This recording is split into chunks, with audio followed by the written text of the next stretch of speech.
If I've learned anything with woodworking, it's that you really want to have a nice flat bench top. Having something that's mounted to the surface is a nightmare if you're trying to put things together on the top.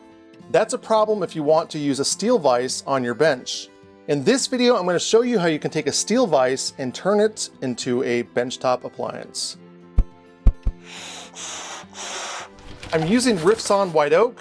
My first piece is 3/4 of an inch thick, 6 inches wide, and 12 inches long. My second piece is 1.5 inches wide by 1 3/4 by about 5 3/4 long. As you can tell by the grains, this is rift-sawn. I like this a little bit better as it will stay flat where plain sawn boards might cup. I actually glued 2 3/4 inch boards together to get this thickness. I really wanted this thickness as it gives my clamp a little bit more to grab onto, and it gives me a little bit more of a stable surface to attach my jig to. I've got my marking gauge here, and I want to set a line that's half the distance in the stock.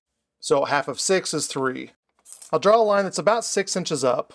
I want to go perpendicular the same amount, so I'm not going to change this. And now my vise can fit on the top of this on those crosshairs. If it's swiveled all the way like this and I lock it down on my jig, then later on I won't be able to obviously go past that point. So I want to find the center. Now that I've got my swivel in the center, I'm going to flip this around like this. And I want my clamp to be pointed this way. You can use a transfer punch at this point to knock each one of these holes, or you can just go over to a bolt, tap it in on each piece, and then find the center of that circle. We'll go ahead now and take it over to the drill press. Because we are adding a flat-headed stove bolt, we need to make that cone shape right there. And I've got a countersink bit to do that.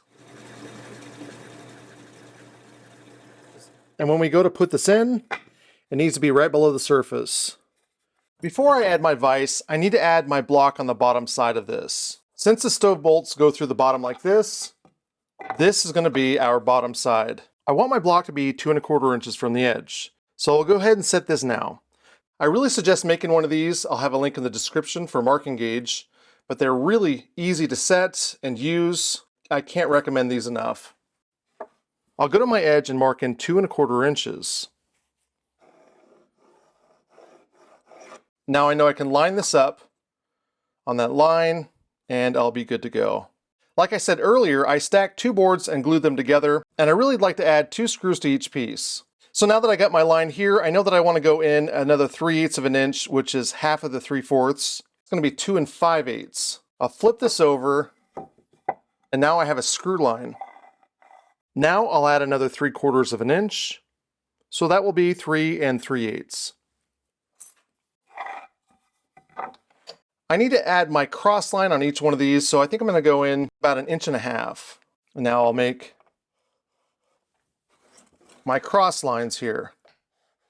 Now I know when I have this on this side against that line, my lines are going to cross through the center of this block right here.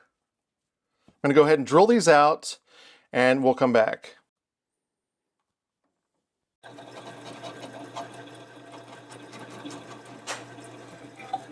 I've got a little double-sided tape here. I'm going to put on here just because I don't want this to move after I've tilted it upright. This is light duty stuff. I won't put it where the holes are. Now I can line this up, and that looks pretty good right there. I am using 3/16 drill bits.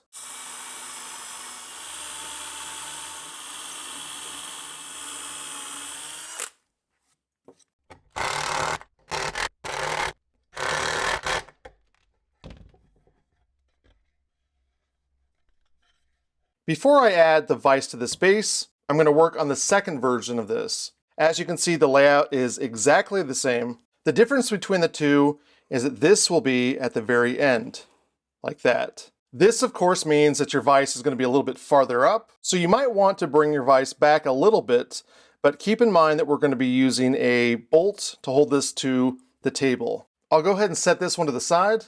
Like the other ones, I have 2 3/4 inch pieces of wood that are glued together, and I'd like to add 2 screws in each one of them. So I'm going to come in 3/8 of an inch, which will be the center of this one, add my line, and then go another 3/4 of an inch, which will be on this piece here.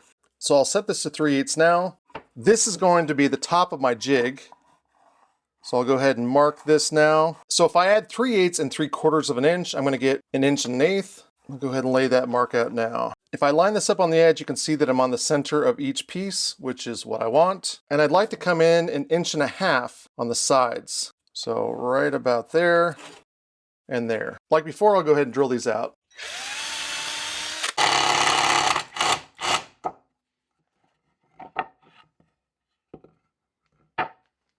With my jig on the table, I'm going to put it as close as I can to the center of the hole. Right there. And I'm going to put a mark right where those two meet up. I'll go ahead and transfer that mark up to the top, and then transfer it again across. If I were to drill a hole out at 5/8 and place this on the table, then this would be right between the two. And that might work really well, but I really want to try to pinch this together so that it really grips the table. So what I'm going to do is I'm going to come down just a hair, maybe a 32nd to a 1/16 of an inch. And that is the bottom where I want to drill this out. Since this is 6 inches, I'm going to come in at 3 inches. Now I don't want to drill out here, but I want the bottom of my hole to be where the 5/8 drill bit hits. I've got a spade bit that really does a good job of telling me where the point's going to hit.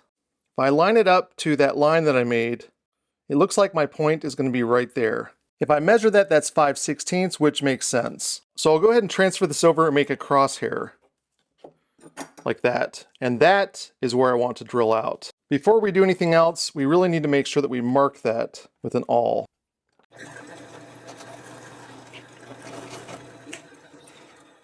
And now if I go ahead and place this over the hole,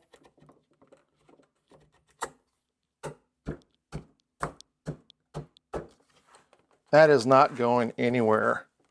To get it out, I can just pull it from the bottom. I think I will cut those threads off because they will end up chewing up the hole later on.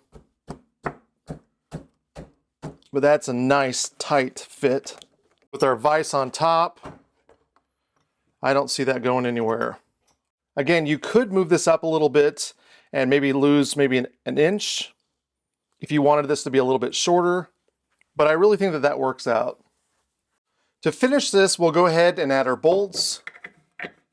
And I did have to drill these out a little bit deeper in order for the lock nuts to engage with the bolt. These bolts are a little tricky because if we go a little bit too large, we end up bumping into the bottom of the vise here. So we really want to get to the right length with these. Now, 1.5 inches really works well. It's a good size. And remember to lift this upside down and find that center of the arc again. And we want to face this towards us. I'll go ahead and put this on. I find a 9/16 socket wrench and a flathead screwdriver really works well for this.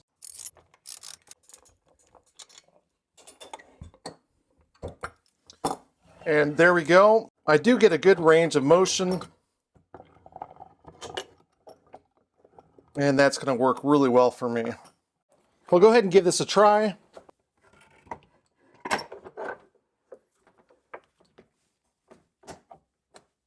I might as well go ahead and cut this off like I talked about in the last step. But if we look at this, it's like I mounted it to the bench.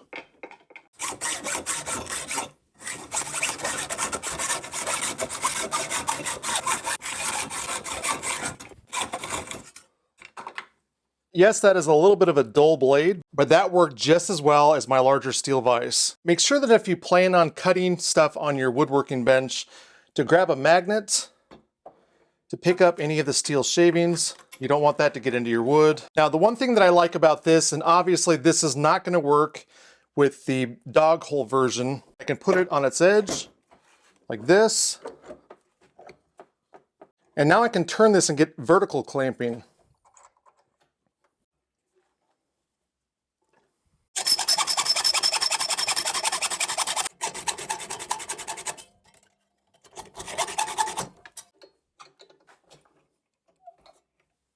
I realize that some people are going to use these vices as wood clamps, so I'm going to show you a little tip that will give you wood teeth for your vice jaws. I've got a square piece of stock that's probably 7/8 by 7/8. I'm going to put it up next to my table saw blade, and I'm going to give myself about 3/16 of an inch, maybe 1/4 of an inch. So right about there like that. Now I'm going to move my stock so that it's about the same distance away from the blade on this side. I'll lock my fence down, and I'll go ahead and make a cut. I'm going to flip it and then make another cut. So I've made my first cut. I'm going to flip this around, and now I'll turn it like this. And we're going to make a cut right there. When you're done, you'll be left with this little V angle here. These work really well as temporary teeth. This will give me a really good clamping surface, and I don't have to worry about chewing up my stock. For something that's a little bit more permanent, I would go with a hardwood and probably make the walls a little bit thicker, maybe 3/8 of an inch. One problem with these jaws is that they always fall out. It's kind of annoying. So you could add some hot glue on the underside here to keep them in place, or you can add a couple magnets. I wouldn't put them on the face of the vise like I've seen a lot of other people do. I would put them on the top, as there's no pressure that's being put on the top like there is on the sides. That's it for this video. In the comments, let me know what you think about this. On my Make Things channel, I do have a review for this vise. I'll leave a link in the description as well as at the end of this video. Check out the webpage, which will have all the stuff that you need to do something like this. And thank you so much for watching. It really means a lot to me.